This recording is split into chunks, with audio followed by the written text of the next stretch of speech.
Agradeço a Deus que quando o Senhor me chamou nas águas do Santo Batismo, eu era menino, de 12 para 13 anos. Irmãos, o Senhor me selou também com a promessa do Espírito Santo, evidência de novas línguas, e tem me sustentado na sua graça até o presente momento. Tem preparado esposa, filhos, nora, genros, e tem nos dado 3 netinhos também, pelo cumprimento da sua palavra. Irmãos, eu quero agradecer a Deus, sou aqui de perto da cidade de Jacareí. Não trouxe saudação da nossa irmandade, mas falando com a minha esposa e alguns irmãos, trouxe e levarei as vossas saudações com a santa paz de Deus. Amém. No ano de 2000, o Senhor me chamou para o Santo Ministério de Diácono, e com a oração da irmandade, o Senhor tem dado força de estar cumprindo o meu ministério naquilo que o Senhor tem mostrado para mim também. Querida irmandade, o Senhor traz à frente de vos contar, irmãos. Eu fui criado um menino sem pai. O Senhor levou meu pai, ele tinha 28 anos de idade, servo de Deus, músico. Irmãos, minha mãe 24 anos de idade. Eu sou o mais velho da casa, tinha 4 anos. A minha irmã 3 anos e o caçula 8 meses. Conhecemos o nosso pai somente por fotografia. Meu pai servia a Deus, moço novo, foi acometido de uma enfermidade muito grave. Irmãos, hoje se fala em febre amarela, naquela época era febre tifo. Ele veio no interior de São Paulo, aqui da cidade de Piraju, as últimas para o Emílio Ribas, em São Paulo. Irmãos, ele ficou aqui por volta de 30 dias internado. E a nossa mãe conta para nós, irmãos, ela vindo visitar o meu pai numa tarde, junto com seu pai e meu avô. Entrando dentro do quarto, meu pai estava todo entubado. Bendito é o nome do Senhor.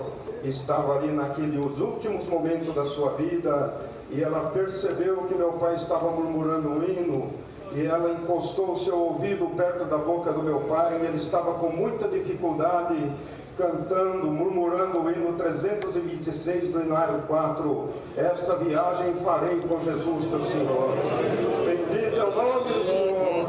Ele terminando de murmurar aquele hino, minha mãe conta que ele com dificuldade segurou na sua mão e fez umas recomendações.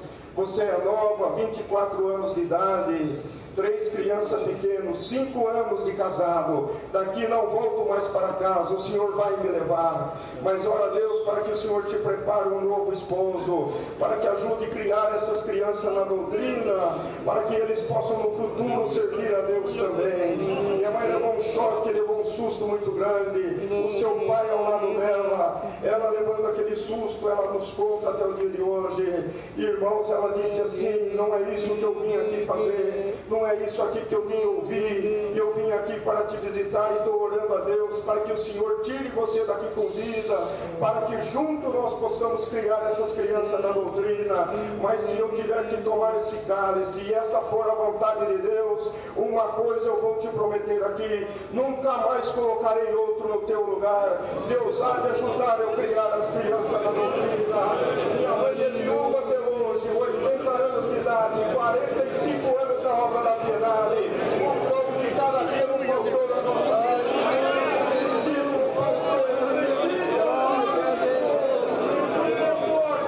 Não faltou a virtude de Deus na nossa vida. Quantas vezes a minha mãe se levantou na madrugada, colocou o véu na cabeça, buscava o Senhor na oração, não tínhamos nada, a não ser uma casinha pequena, que quando chovia nós escondia debaixo da mesa, porque chovia dentro da casa. Minha mãe trabalhava na lavoura de dia, costurava à noite, mas está lá firme e nós estamos aqui hoje. O Senhor fez muitas obras na vida da minha mãe, na minha vida também. Irmãos, no ano de 2009, eu fui acometido de uma enfermidade muito grave. Está aqui vários irmãos, inclusive ancião mais antigo da nossa cidade, outro ancião, nosso conservo diácono também, são testemunha do que estou falando. Fui acometido, irmãos, da síndrome do pânico, irmãos, em estado gravíssimo. Eu tremia, que nem uma brincadeira, não conseguia parar em pé. Estava no culto, os irmãos me tiravam para fora, eu perdia todo o sentido, desorganizou todo o meu cérebro. Eu fiquei numa situação, passei por vários psiquiatras, e na última psiquiatra que eu passei foi aqui no Hospital das Clínicas em São Paulo. Fiz tratamento por 1 ano, e segundo a medicina, meu cérebro não voltaria a funcionar normal mais. E o Senhor tem preparado um serviço para mim, irmãos, de alta confiança, cargo de confiança, irmãos, e aquilo foi entrando uma tribulação. O Senhor preparou de fazer uma missão na sua obra. O Senhor deu a graça de desde menino trabalhar na parte administrativa, parte contábil, financeira, irmãos, e foi acarretando muita responsabilidade, irmãos, tanto do trabalho material, como da família, e como também da obra de Deus, irmãos. Quando eu vi, entrei em pânico, e eu não tinha condições mais nenhuma, irmãos, e foi feito vários laudos, e a conclusão é que, irmãos, talvez eu precisaria ficar internado num hospital psiquiátrico, porque quando eu entrava no consultório, a crise me tomava, eu caía, eu desmaiava, me tiravam para fora da congregação. Quando eu voltava em si, não sabia o que tinha acontecido, uma situação bastante difícil. Se não fosse só o síndrome do pânico, irmão, devido ao tempo que eu fiquei, veio a depressão. Diante da depressão veio o adversário 24 horas no meu ouvido, falando coisas tenebrosas, que pela minha força não teria coragem, não teria condição de estar de pé aqui glorificando a Deus.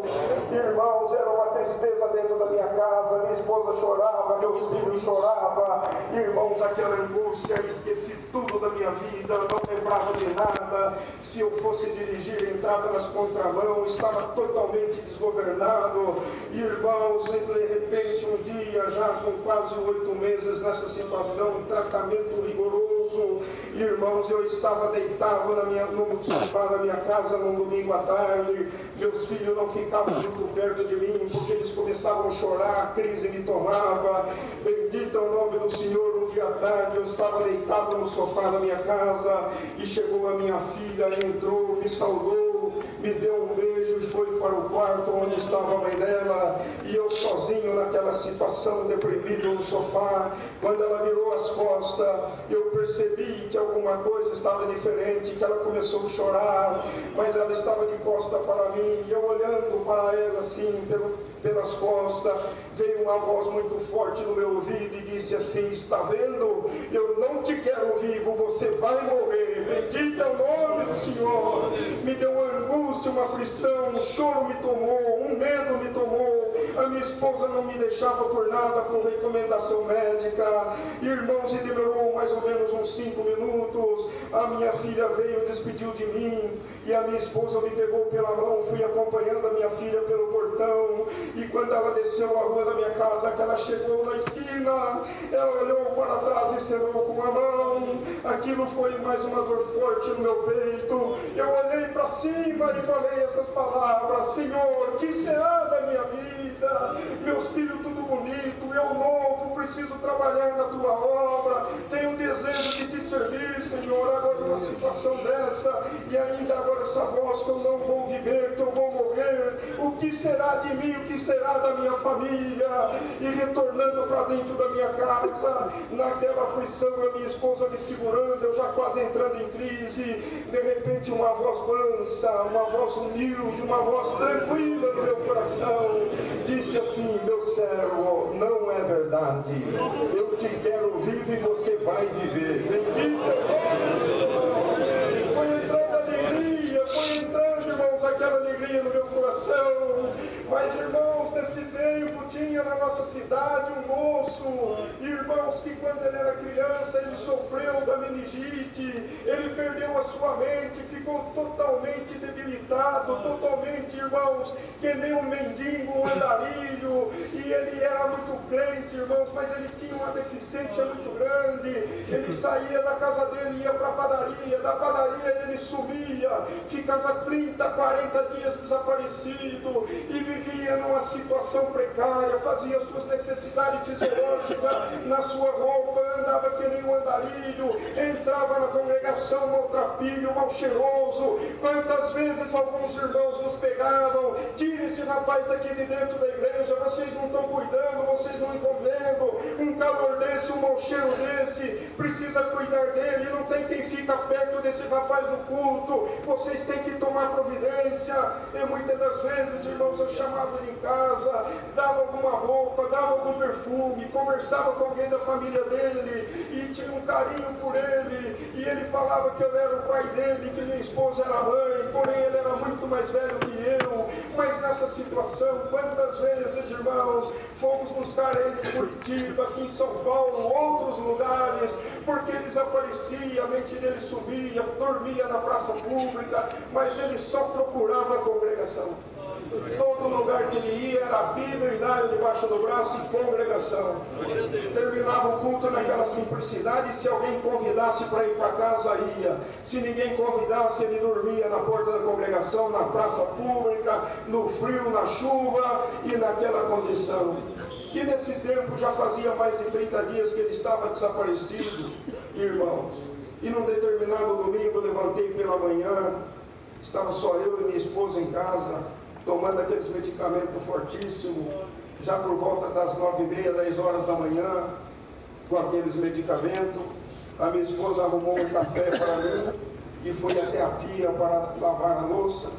Irmãos, é a nossa casa toda fechada, um quintal grande na frente, uma garagem grande, uma grade fechada lá na frente.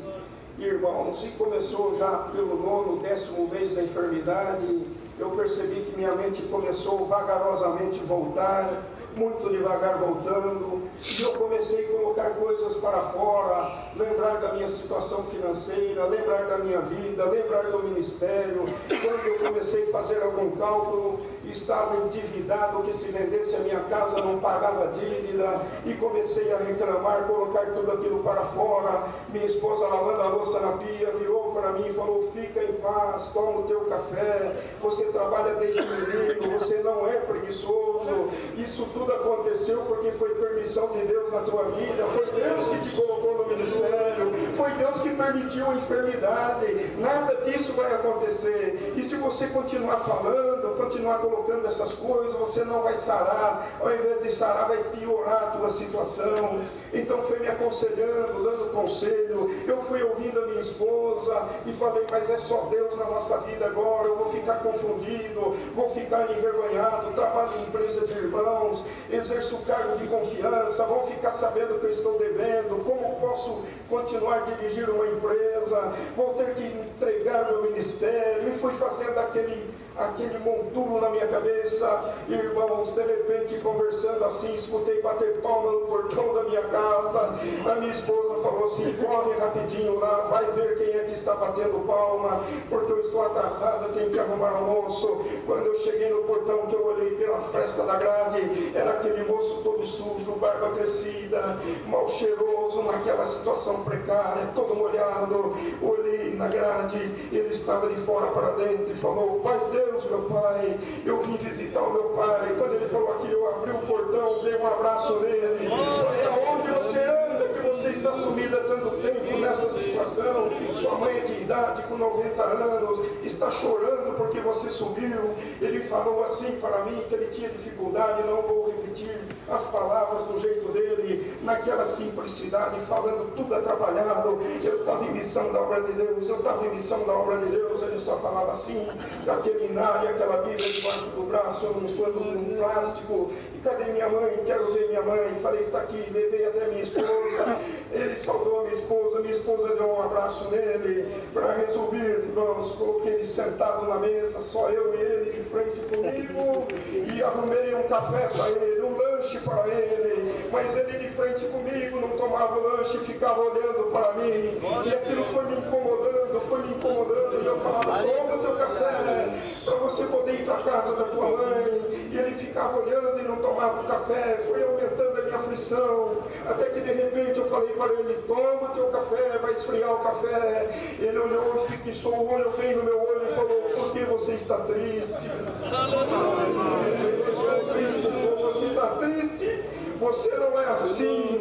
Você falou para sua esposa que agora não tem jeito, você vai pegar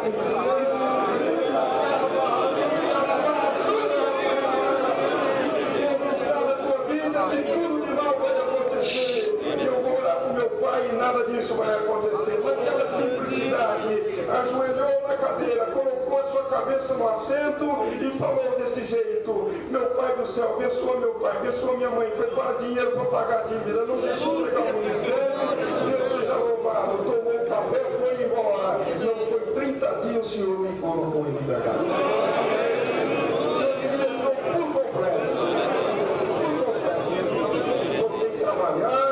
O Senhor preparou condição, sanei a minha dívida, não vendi a casa na época, hoje o Senhor já preparou outra, o Senhor me libertou por completo. Um simples que ninguém dava nada para ele, um simples que queriam que tirasse do meio desse povo. O Senhor usou dele e profetizou a minha vida, deixou ali aquilo que Deus mandou e o Senhor me colocou em liberdade. Depois voltei aqui porque tinha retorno, quando a médica chamou pelo meu nome, professora de medicina, de psicologia e de pediatria. Você não é Ademir, você está diferente, você não tem mais nada, já vou te dar alta, volta para o teu trabalho e nem medicamento você precisa tomar. Já se passaram, nós estamos em 2019, 2010, voltei para o trabalho, estou aqui agradecendo a Deus e o nome de Deus está sendo glorificado. É o que Davi dizia: aqueles que confiam no Senhor serão como o monte de Sião que não se abala, mas permanece para sempre. Eu agradeço a Deus por tudo, por esta força. Deus seja louvado.